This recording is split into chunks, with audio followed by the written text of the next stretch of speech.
Shalom, esta es la parashá Vayetze y vamos a estar viendo la haftara de la parashá Vayetze con el favor del Eterno. La parashá comienza diciendo: y partió Jacob de Beersheba y se dirigió a Harán y se encontró con el lugar y pasó la noche ahí, pues se había puesto el sol, y tomó de las piedras del lugar, las ordenó alrededor de su cabeza y se acostó en aquel macom, en aquel lugar, y soñó. Y aquí que veía una escalera apoyada en la tierra cuya cima llegaba al cielo, y aquí que los ángeles del Eterno subían y bajaban por ella. Y aquí que Adonai estaba parado sobre él y dijo: yo soy Adonai, el Elohim de tu padre Abraham, Elohim de Yitzhak, y la tierra sobre la que estás acostado a ti te la daré y a tu descendencia. Y será tu descendencia como el polvo de la tierra, y te extenderás poderosamente hacia el oeste, hacia el este, hacia el norte, hacia el sur. Y todas las familias de la tierra se bendecirán por ti y por tu descendencia. He aquí que yo estoy contigo, te protegeré donde quiera que vayas y te haré retornar a esta tierra, pues no te abandonaré hasta que haya hecho lo que he hablado respecto de ti. Y se despertó Jacob de su sueño y dijo: ciertamente está presente el Eterno en este Macón, en este lugar, y yo no lo sabía. Y se asustó y dijo: qué asombroso es este lugar. No es esta sino la morada del Eterno, y esta es la puerta del cielo. Y madrugó Jacob a la mañana y tomó la piedra que colocó alrededor de su cabeza y la puso por pilar y vertió aceite sobre su parte superior. Y llamó a aquel lugar Bet-El, la casa del Eterno. Sin embargo, Luz era el nombre de la ciudad originalmente. Y esto es como inicia la parashá, la narrativa de la parashá Vayetze. Y más adelante nos comienza a hablar de las esposas. Voy a leer nada más en los siguientes dos versículos, perdón, que vienen en capítulo 29. Y entonces alzó Jacob sus pies y se dirigió hacia la tierra de los habitantes del oriente. Miró, y aquí que había un pozo en el campo, y ahí había 3 rebaños de ovejas recostadas junto a él, pues de ese pozo abrevaban a los rebaños, y era grande la piedra que había sobre la boca del pozo. Cuando se reunían ahí todos los rebaños, los pastores hacían rodar la piedra de la boca del pozo y les daban de beber al ganado, y luego devolvían la piedra sobre la boca del pozo en su sitio. Y dijo a ellos Jacob: hermanos míos, ¿de dónde son ustedes? Y ellos dijeron: de Harán somos. Y les dijo: ¿conocen a Labán, hijo de Nahor? Y le dijeron: lo conocemos. Y entonces les dijo: ¿está bien él? Y respondieron: está bien. Y mira, aquí Rachel, su hija, llega con el rebaño. Y dijo: he aquí aún el día es grande, no es todavía hora de reunir el ganado, den de beber al rebaño y continúen pastoreando. Pero dijeron: no podemos hasta que se hayan reunido todos los rebaños y hagan rodar la piedra de la boca del pozo, y entonces daremos de beber al rebaño. Y bueno, la narrativa continúa en que él abre el pozo y les dan de beber, y Rachel lo lleva a casa de su padre, y la parashá continúa hablándonos acerca de cómo Jacob tiene que trabajar por Rachel 7 años, le entregan a Lea y lo engaña a Labán, que el nombre de Labán se puede traducir también como blanco, pero que de blanco no tiene nada, es más oscuro que, que la oscuridad. Y el nombre de Labán no solamente se puede traducir como blanco, sino que las letras, acomodándolas de otra manera, también forman las letras de el nombre del esposo de Abigail, eh, el del Carmelo, cuya esposa Abigail tomó David después de que falleció el varón cuyo nombre es Nabal, y que misma Abigail dice: Señor, perdona, porque el nombre de él es precisamente necio. Entonces, por su necedad, Nabal, el Eterno lo mató, y el rey David tomó la esposa para él.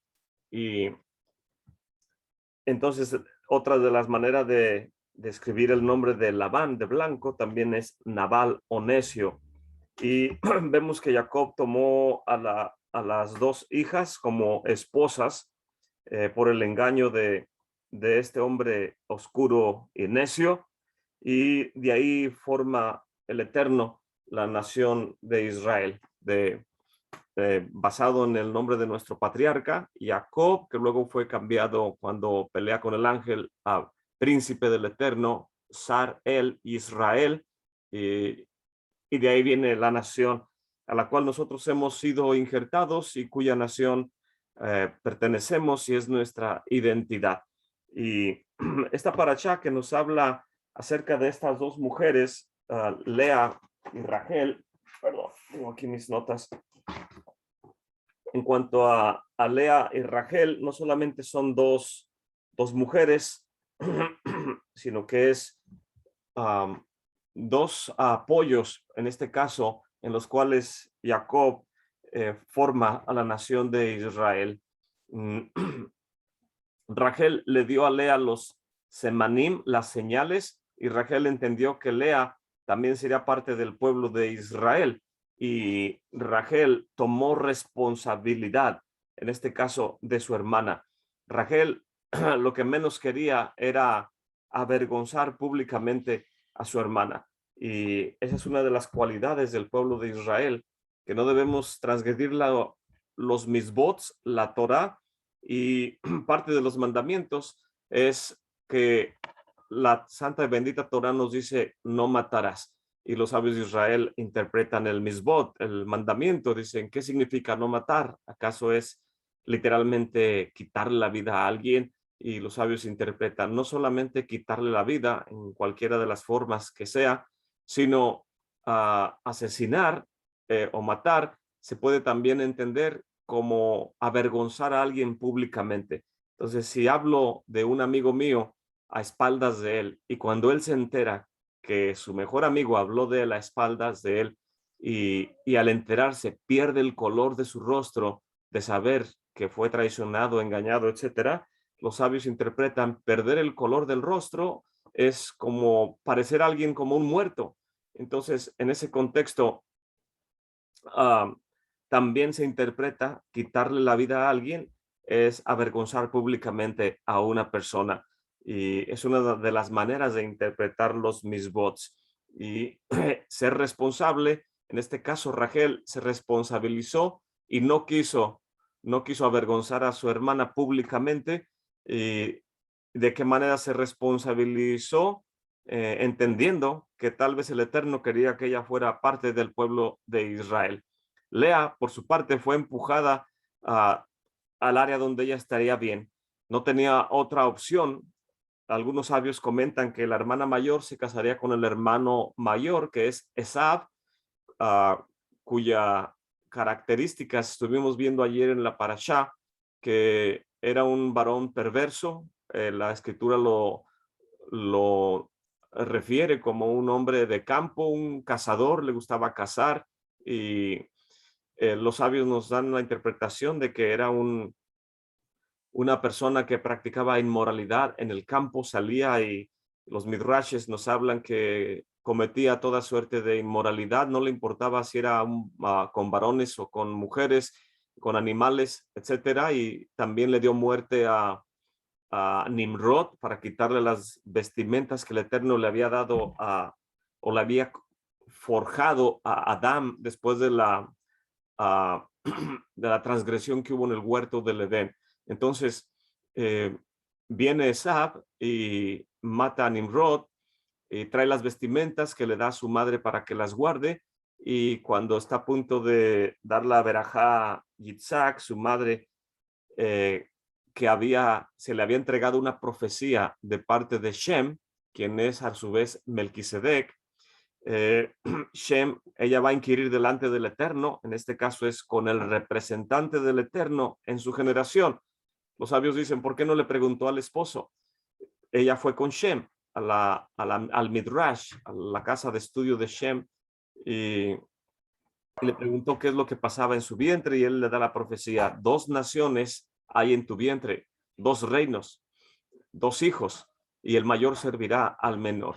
Entonces, la revelación que el Eterno le da por medio de Shem en este caso a Rivka, es que iba a haber esa confrontación entre esos dos reinos, esas dos naciones, Esav y Jacob, y el que naciera primero iba a servir al que naciera después. En este caso nació primero Esav, y Rivka sabe que él va a tener que servirle a su hermano Jacob en los asuntos de espiritualidad.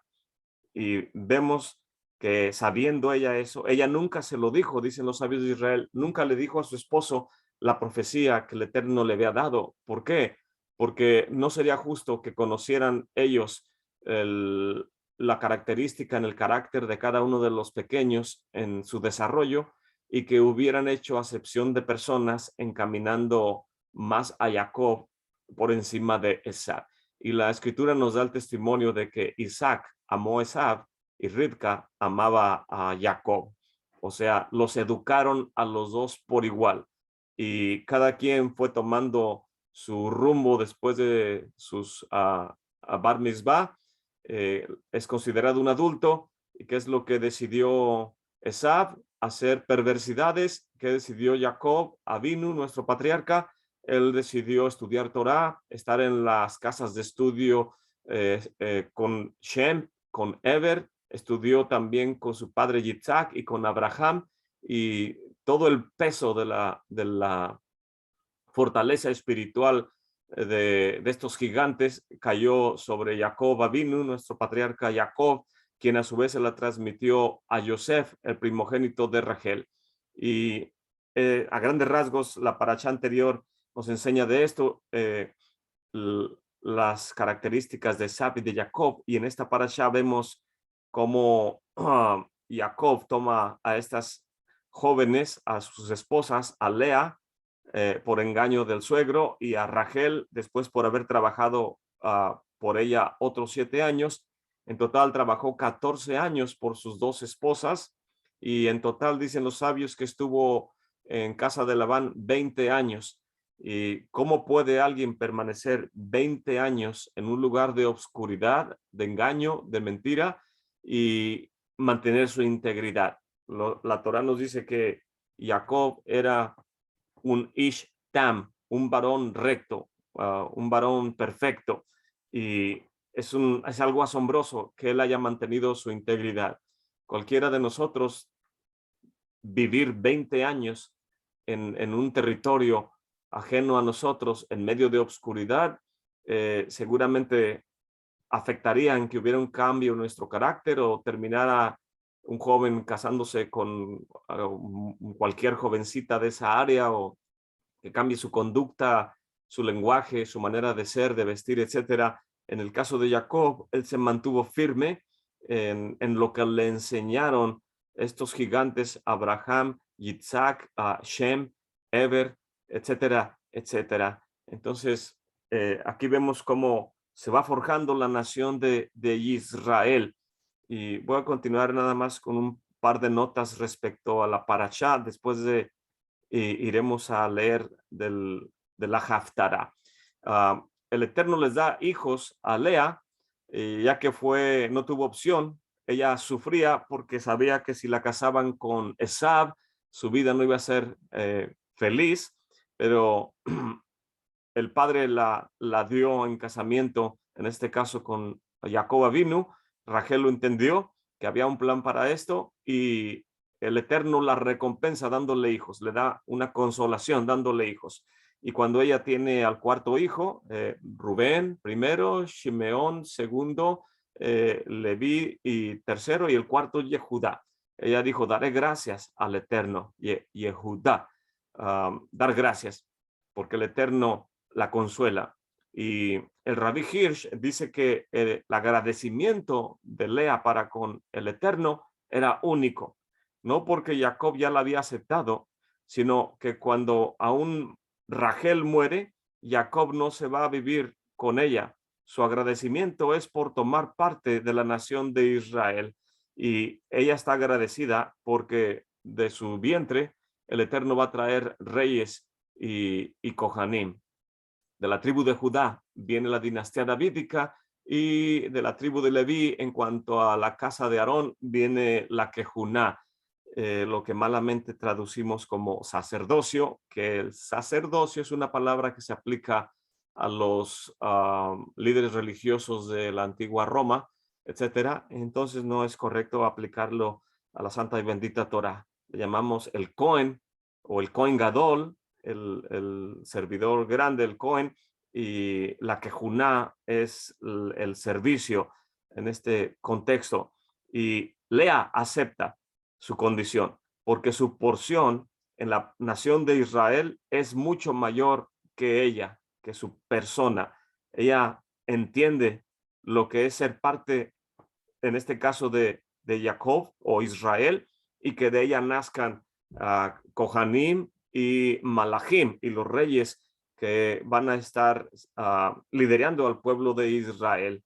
Y es la madre en este contexto de una nación, y viene a ser mayor la nación, o lo que ella está tomando parte es mayor que el rol nada más de ser esposa de Jacob. Entonces ella siempre está sumamente agradecida, y cuando nace Yehudá, ella entiende que de Yehudá es el cetro le pertenece a Yehudá, y de ahí vienen los reyes de Israel. Ella acepta que es mayor el rol que está tomando parte para formar la nación que ser esposa solamente. Con Yehudá se cumple la responsabilidad de Rachel, y al dejar que Jacob vaya con Lea y ella recibe al niño Rubén con las flores o las mandrágoras, etcétera, y de ahí vienen, nacen después Isaacar y Zebulón. Y de Bilha y de Silpa, que no buscan tener roles de imposición, ellas simplemente aceptan su porción. Todo lo que Rachel hizo por Lea es reconocido por los hijos de Lea.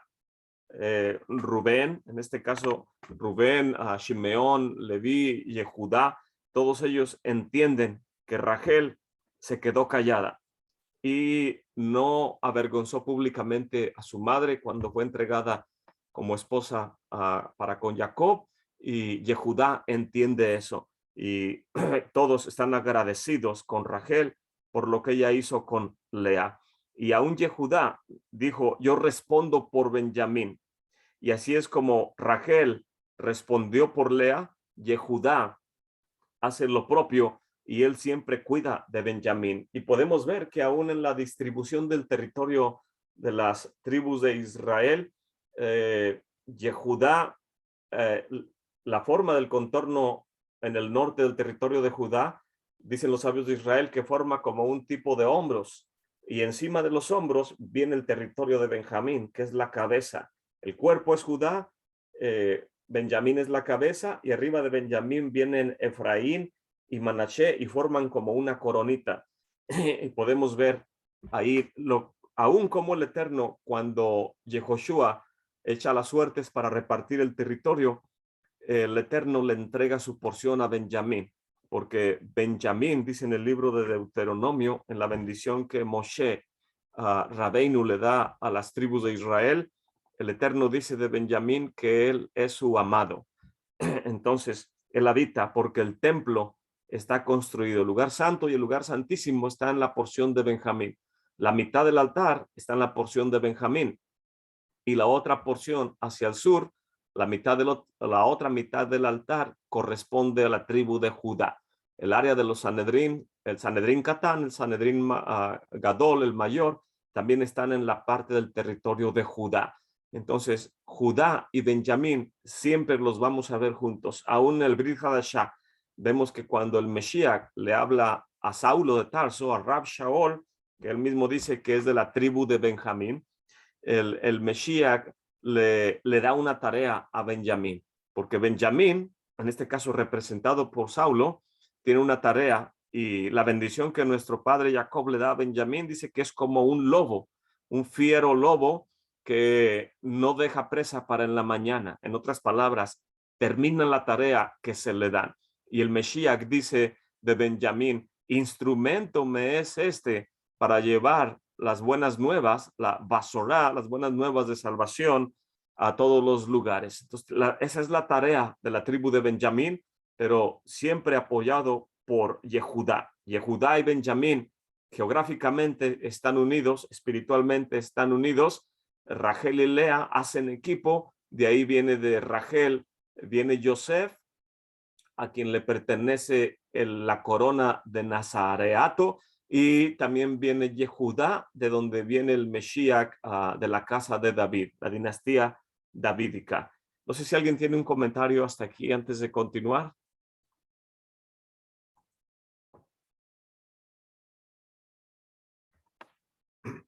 Entonces vemos en esta paracha que de ahí vienen lo que le llamamos los dos Mesías, Shtei HaMeshiach, el Mesías sufriente que pertenece a la casa de Rachel a través de Yosef, y el león de la tribu de Judá, el Mesías de la casa de David, que es el que viene y gobierna. Entonces, todo lo que Rachel hizo por Lea es reconocido por los hijos de Lea. Manashe y Efraín, de donde vienen Yehoshua y Caleb y Shaol, cuando se enfrenta a Goliat, Yishai, el padre de David, le dice a David, Arbas ontica, responsabilízate y ve a proteger a la tribu de Benjamín. Y es por eso que cuando David viene al campo de batalla y ve a aquel gigante hablando todas las cosas que estaba tratando de hacer enojar a Shaol, para que Shaol, el primer rey de Israel, viniera y peleara contra él y de esta manera avergonzarlo, cuando el rey David, aún a su corta edad, viene y ve a este gigante y escucha las palabras, se asombra y se indigna. Y él dice, yo voy a enfrentarme contigo. Y vemos que el rey David vence, en este caso, a Goliat, quien quería causarle daño al rey Shaol, quien es de la tribu de Benjamín. También vemos en el libro de Esther, Mardochai y Esther, que Mardochai es de la tribu de Benjamín, y también la reina Esther son descendientes de la casa de Rachel, y ellos vienen y salvan a toda la nación. Entonces siempre están haciendo equipo Yehudá y Benjamín. Jerusalén dividida entre Benjamín y Yehudá, ya lo mencioné, el Mesías ben Yosef, Mesías ben David. El Mesías ben Yosef fortalece a la nación externamente, el Mesías ben David fortalece a la nación internamente. Lea establece la nación de Israel, porque de ella viene la Kejuná, Leviim, y también viene el reino. Y de Rachel viene Yosef y Benjamín, quienes se responsabilizan por el bienestar de la nación de Israel en el aspecto exterior, neutralizan toda fuerza que viene contra el pueblo de Israel. Cuando el rey David tenía que enfrentar muchas de las guerras, no podía derrotar a Amalek, a menos que lo que la Torah dice, que quien derrota a Amalek son los descendientes de Rachel. ¿Y qué es lo que hace el rey David entendiendo todo esto? Toma generales que son de la tribu de Manashe, y de esta manera hace guerra y puede vencer a los que vienen de Amalek contra el pueblo de Israel.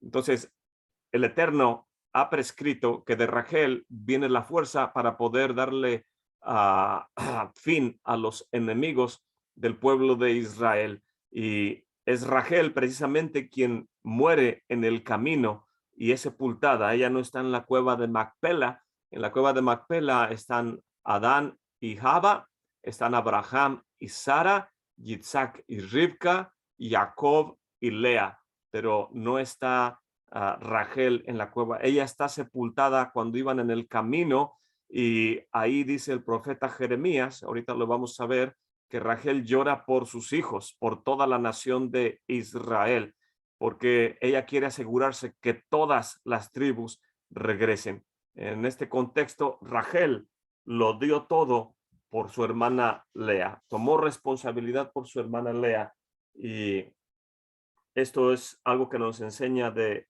el Mesías. Cuando el Mesías viene, dice el profeta Isaías capítulo 53, que como oveja fue llevado al matadero y no abrió su boca. El nombre de Rachel, Rachela, significa una oveja.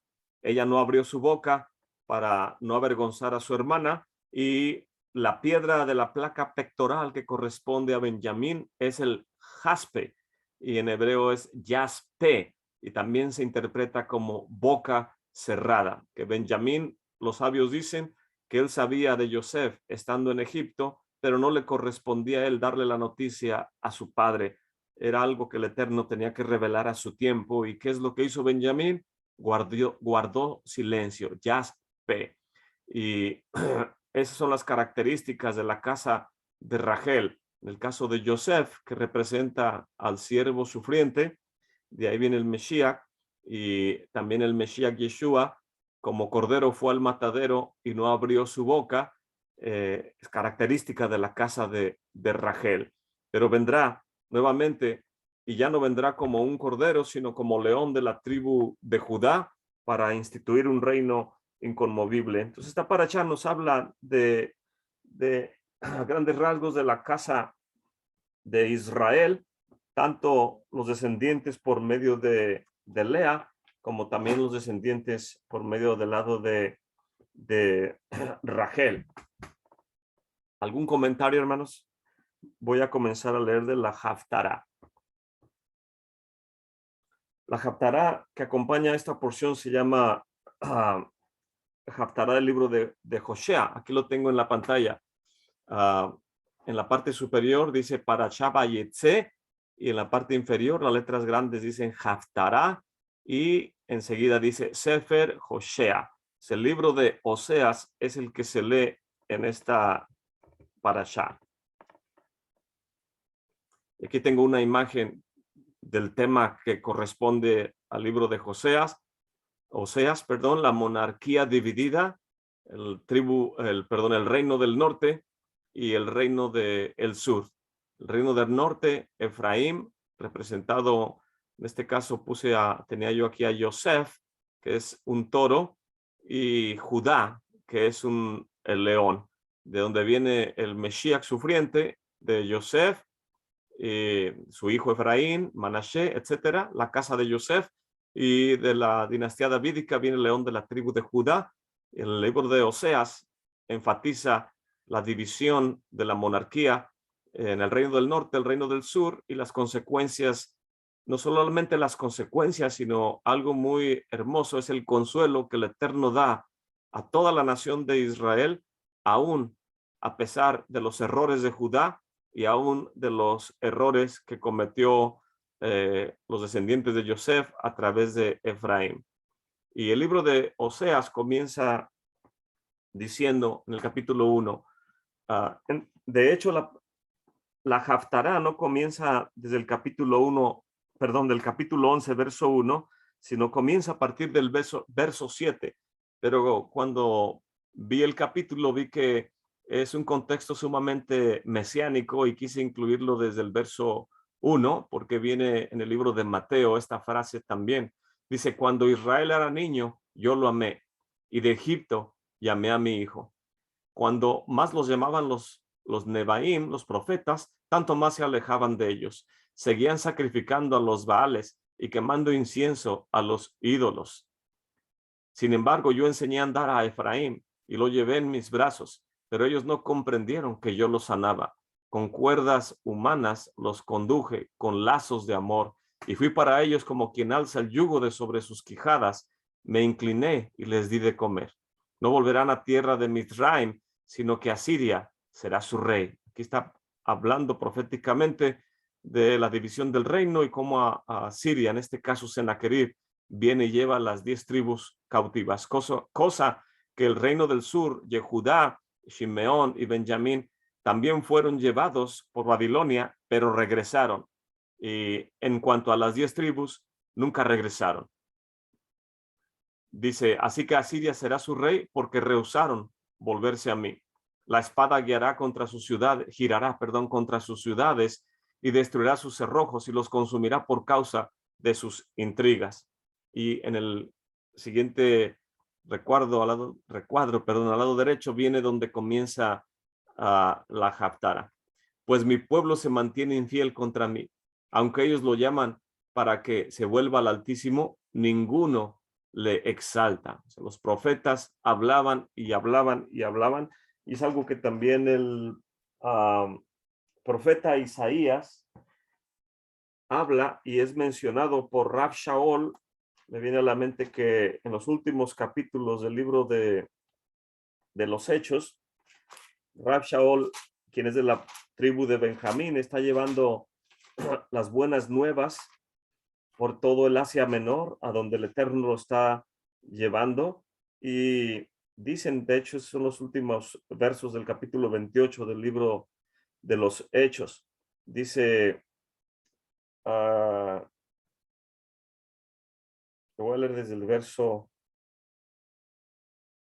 19, dice, más contradiciendo los Yehudim, fui forzado a apelar al César, no que tenga de qué acusar a mi nación. Así que, por esta causa, les he llamado para verlos y hablarles, porque por la esperanza de Israel estoy rodeado de esta cadena. Y vemos que Rav Shaol, quien escribió la mayor parte del Brit Hadashah, no habla mal jamás contra el pueblo de Israel. Entonces le dijeron, nosotros ni hemos recibido cartas tocantes a ti de Judea, ni ha venido alguno de los hermanos que haya denunciado o hablado algún mal de ti, mas queríamos oír de ti lo que sientes, porque de esta secta es notorio que en todos los lugares es contradicha. Y habiéndole señalado un día, vinieron a él muchos a la posada, los cuales les declaraba y testificaba el reino del Eterno, persuadiéndoles lo concerniente a Yeshua, por medio de la Torá, de Moshe y por medio de los Nabaim, o sea, las Haftarots, desde la mañana hasta la tarde. Y algunos asentían a lo que se decía, mas algunos no creían. Y como fueron entre sí discordes, se fueron, diciendo Pablo esta palabra, bien hablado el Ruach HaKodesh por medio del profeta Yashayahu a nuestros padres, diciendo, ve a este pueblo y diles, de oído oirán y no entenderán, viendo verán y no percibirán, porque el corazón de este pueblo se ha engrosado y de los oídos oyeron pesadamente. Sus ojos se taparon para que no vean con los ojos, escuchen con los oídos, entiendan de corazón y se conviertan y yo los sane. Sea pues notorio a todos los de las naciones, a los Gojim, que es enviada esta salud de parte del Eterno y ellos escucharán. Y habiendo dicho esto, los Yehudim salieron teniendo entre sí grande contienda. Pablo, empero, quedó 2 años enteros en su casa de alquiler y recibía a todos los que a él venían, predicando el reino del Eterno, Malkut Hashamayim, y enseñando lo que es del Adón Yeshua HaMashiach con toda libertad, sin ningún impedimento. Entonces, ¿cuántas veces el Eterno mandó a los profetas para testificarle a la nación? Y la nación no quería escuchar el mensaje que el Eterno quiere salvar a todo el pueblo. Él no quiere que alguien perezca, sino que todos procedamos al arrepentimiento. Y el libro de Josea inicia trayendo reprensión a la nación, no solamente a Yehudá, sino también a Efraín y todo lo que causaron ellos dos, pero también la Haftará nos habla de consolación, que el Eterno ama a la nación y la va a consolar. Y voy a continuar leyendo. Verso 8. ¿Cómo podré abandonarte, Efraín?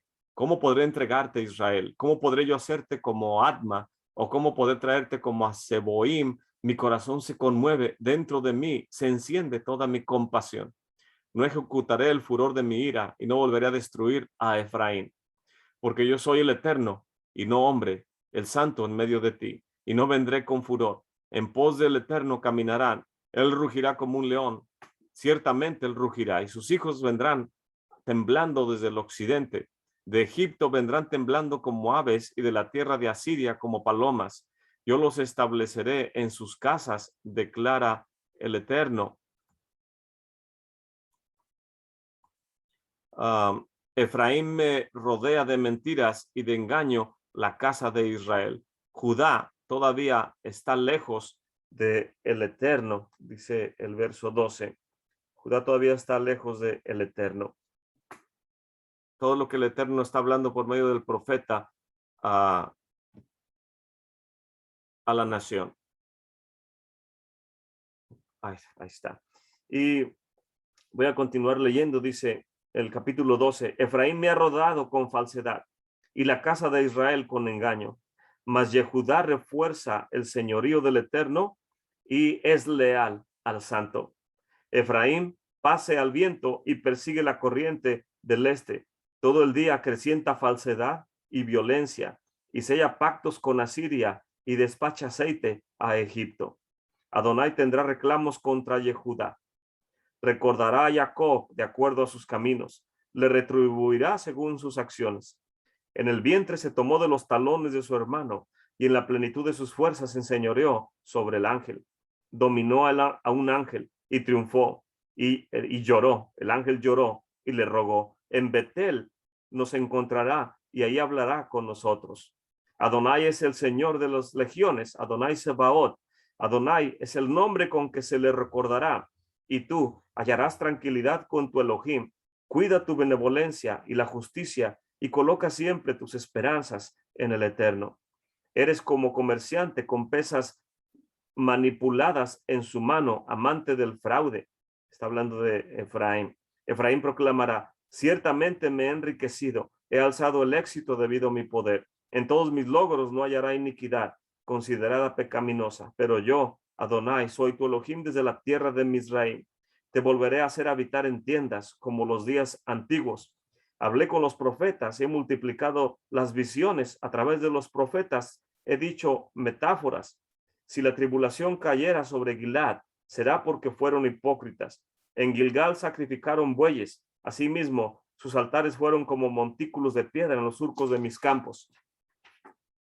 Huyó Jacob hacia los campos de Aram. Trabajó Israel por una mujer. Por una mujer paseó ganado. Está hablando que trabajó por Rachel y después trabajó, le dieron a Lea y después trabajó nuevamente por Rachel y ahora le entregaron a Rachel. Por mujer trabajó Israel, por mujer paseó ganado. Mediante un profeta, Adonai elevó a Israel de Egipto. Mediante un profeta fue pasido. Se refiere a Moshe Rabbeinu. Y todos estos versículos en la Haftará, libro del profeta Oseas o Josheyahu, nos está hablando en un contexto sumamente mesiánico. Vimos que este versículo del capítulo 11:1 dice: cuando Israel era niño, yo lo amé, y de Egipto llamé a mi hijo. Cuanto más los llamaban los profetas, tanto más se alejaban de ellos. Tanto el amor del Eterno por la casa de Yosef, como también por la casa, no solo de Lea en Yehudá y los demás, sino también por la casa de Rachel a través de Yosef y de Benjamín.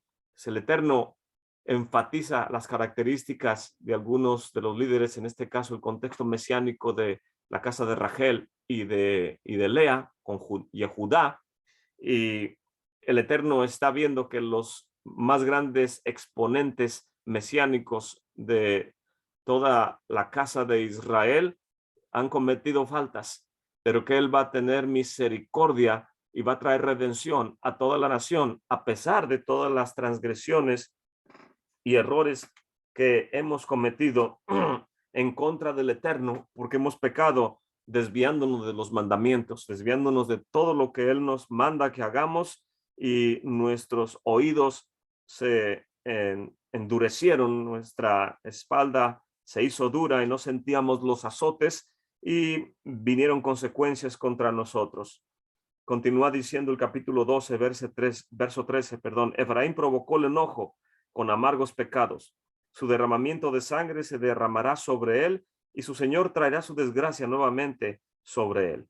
Capítulo 13. Cuando Efraín pronunció palabras de reprimenda, se elevó en Israel, mas cuando pecó con los Baales, murió. Aquí se refiere a que cuando de la tribu de Efraín vino, creo que Jeroboam en el libro de Reyes, él se quejó contra el rey Salomón por lo que había hecho, que había tomado como mujer a la hija del faraón y le dio el territorio que el rey David había separado para que los peregrinos, cuando venían a la santa ciudad a hacer las festividades, tres festividades, de ascenso, que se le llaman Shlosh Regalim, los tres festividades de caminar o de ascender, la gente ya no había lugar en la santa ciudad. ¿Qué es lo que hacían? Hacían campamento al sur del monte del templo. ¿Y qué es lo que hizo Salomón? Entregó ese territorio que el rey David había especificado para campamento de los peregrinos, para que la hija del faraón construyera con todo su séquito un lugar donde ella pudiera vivir. Y Esto molestó a un descendiente de Efraín que había estado en Egipto. ¿Y qué es lo que hace? Se queja, hace oración al Eterno. El Eterno le dice, ok, ¿crees que puede ser mejor que la dinastía davídica? Te vamos a dar una oportunidad. Y cuando viene y comienza a reinar, ¿qué es lo que hace? Construye 2 becerros de oro. Hace peor que lo que hicieron en el desierto nuestros ancestros. Un becerro de oro, él viene y construye 2. Y esta es Haftará, porque precisamente Jacob está en Betel, donde ve la escalera y se recuesta y dice, esta no es otra que la casa del Eterno y la puerta del cielo. Y en Betel es lo que viene Efraín y pone un becerro de oro y prohíbe el reinado del norte que asciendan a Jerusalén para las festividades de ascenso, ponen policías, guardias para que no vayan y ponen un nuevo, o ahora sí que un sacerdocio, no una quejuná, una quejuná impostora en el lado norte, y hace grande cantidad de transgresiones. Y es lo que el Eterno aquí está refiriendo en el capítulo 13, cuando Efraín pronunció palabras de reprimenda, se elevó en Israel, mas cuando pecó con Baal, murió. El Eterno le da la profecía de que toda la casa de Jeroboam va a morir, y fue así.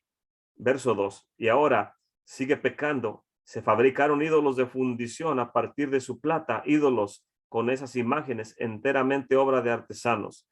Sobre estos, ellos dicen, besar terneros es como sacrificar humanos.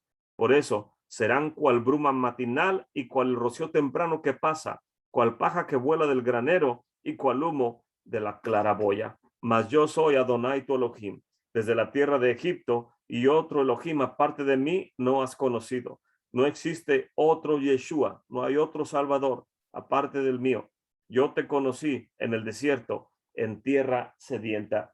Y no quiero leer toda la parashá, pero del capítulo 13 y continúa hasta el 14, es una haftará un tanto larga, pero Josea, el profeta Oseas, vivió en tiempo en que se dividió el reino, y él vivía en el lado del norte, donde estaban las 10 tribus, y es por eso que es la tarea de Oseas darle reprimenda al reino del norte, a las 10 tribus, de que van a ser exiliadas por su transgresión. Isaías, que es de la misma generación, a él se le da la tarea de profetizar a Yehudá, y aunque Yehudá y Benjamín fueron exiliados por el rey Nabucodonosor o Babilonia, ellos regresaron en tiempos de Esdras y de Nehemías, mas las 10 tribus jamás regresaron. Aunque algunos sabios nos dicen que el profeta Jeremías regresó parte de alguna de las tribus, y vemos aún en los evangelios que había algunas personas dando el nombre de algunas de las tribus, etcétera, pero en su totalidad muchos opinan que no regresaron. Algunos dicen que hubo algunos grupos que regresaron, pero no en su totalidad. Y Oseas capítulo 12, verso 13, dice, huyó Jacob a Aram.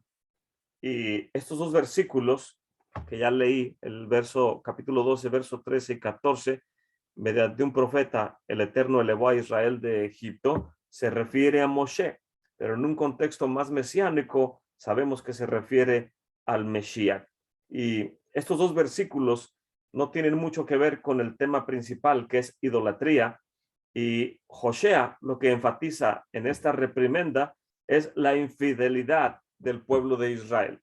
Y el profeta está enfatizando que el pueblo fue infiel al Eterno no una vez, no de la manera en como una persona contrae matrimonio y engaña a su pareja con otra persona, sino que el profeta Josea está reprimiendo, y enfatizando que el pueblo de Israel fue infiel no solo una vez, muchas veces, y no con un ídolo, sino con muchos ídolos. Y aún así, en toda la infidelidad del pueblo contra nuestro Padre, bendito sea su nombre, el Eterno dice en la parte final del capítulo 14, dice, bueno, voy a leer del capítulo 14, verso 1 y 2, porque esta también es la porción que se le dé en el Shabbat, que se le llama Shabbat Shuba, que es entre Rosh Hashanah y Yom Kippur.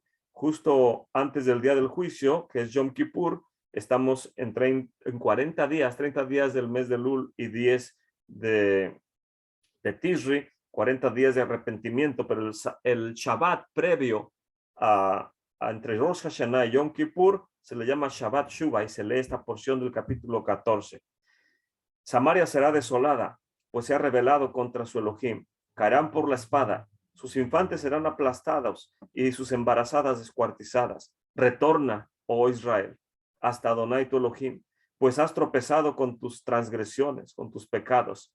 Tomen estas palabras con ustedes y vuélvanse al Eterno y díganle: perdona todos los pecados, acepta la bondad, permite que nuestros labios reemplacen los toros del sacrificio.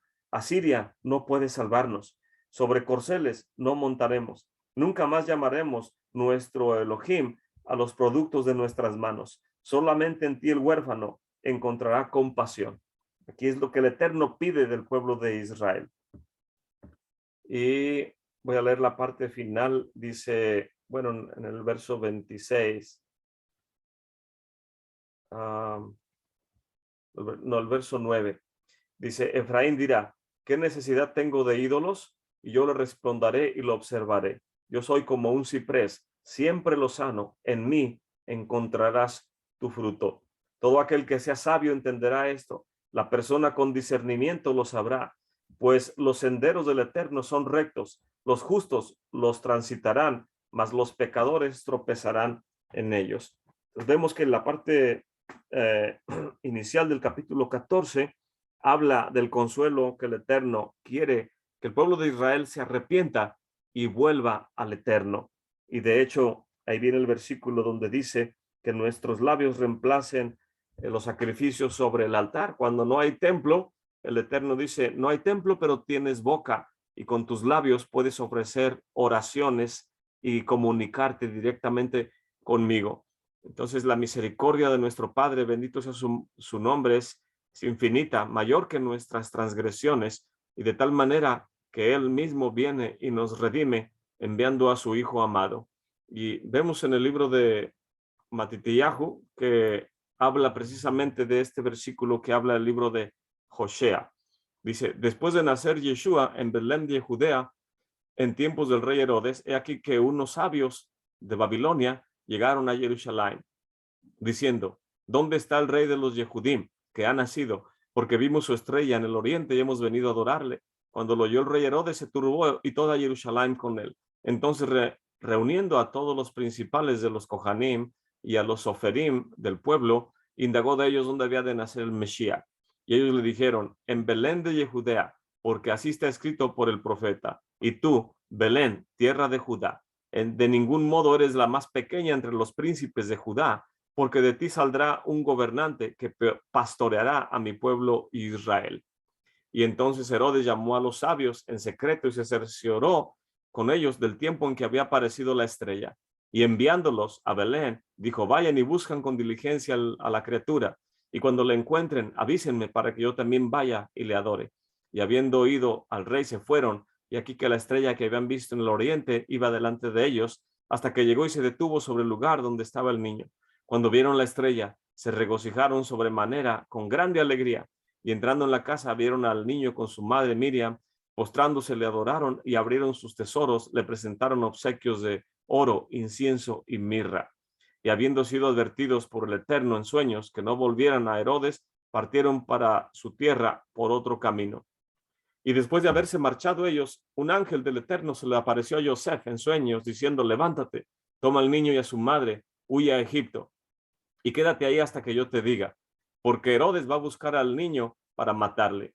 Y él, levantándose, tomó de noche al niño y a su madre y se trasladó a Mizraim, y estuvo allá hasta la muerte de Herodes, para que se cumpliera lo que el Eterno habló por medio del profeta Oseas, diciendo: de Egipto llamé a mi hijo. Entonces Herodes, al verse burlado por los magos, se enfureció en grande manera y mandó matar a todos los niños que había en Betlehem y en todos sus alrededores, de 2 años para abajo, según el tiempo que había averiguado de los sabios. Entonces se cumplió lo que fue dicho por medio del profeta Jeremías, cuando dijo: se escucha una voz en Ramá, llanto y grande lamentación. Rachel que llora a sus hijos y que no quiere ser consolada porque ya no están.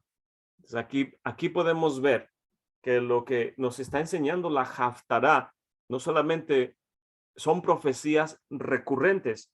¿A qué me refiero con las profecías recurrentes? Que las profecías tienen diferente cumplimiento. Por ejemplo,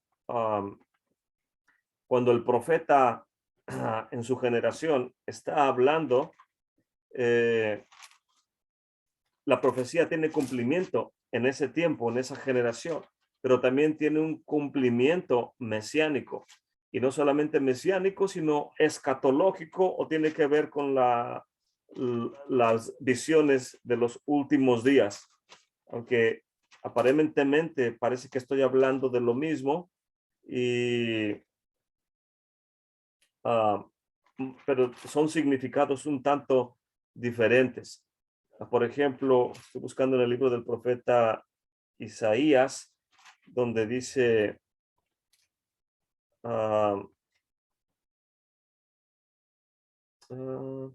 acerca del nacimiento de, creo que es en el capítulo 7 de Isaías.